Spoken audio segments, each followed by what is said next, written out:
বাবা নয়ন, ওই যে তোর জন্য এই দিন মেয়েটা দেখতে গেছিলাম না, তো যৌতুক। যৌতুক? বাবা, আপনার মুখ থেকে এত বিশ্রী একটা শব্দ কিভাবে আসলো? আপনার মুখটা পুইচা গেল না কেন? আপনি যৌতুক শব্দটা কেন বললেন? আপনি আমাকে এত কষ্ট করে পড়াশোনা করাইছেন, আপনি জানেন না এডুকেশন ইজ মাস্টার মিশন? আপনি কি জানেন না very high quality low quality temporary school college and মাদ্রাসা? আমি এত পড়াশোনা করে একজন শিক্ষিত মানুষ হয়ে আমি কিভাবে যৌতুক নিতে পারি? যৌতুক কারণে বাক প্রতিবন্ধী, গরিব, ফকির, মিসকিন তারা যৌতুক নেই। আমি কি এই তালিকার মধ্যে পড়ি? আমি কি এই তালিকার মধ্যে পড়ি?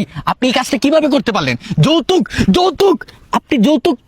আল্লাহ, আর ওইটা বলো আল্লাহ। না, ওইটা বলো না, ওইটা ওই যে দণ্ডনীয় অপরাধটা বলা দিচ্ছ তিন দ্বারা।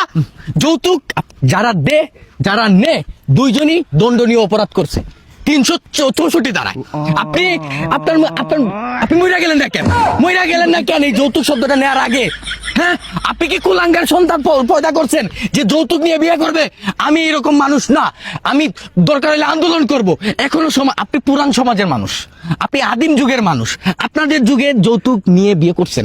আমরা এই যুগের মানুষ, আমরা হইলো একজন very smart boy. Smart boy না, আমরা হচ্ছি, আমরা মনুষ্যত্ব আছে বেটা, আছে, আত্মসম্মান আছে।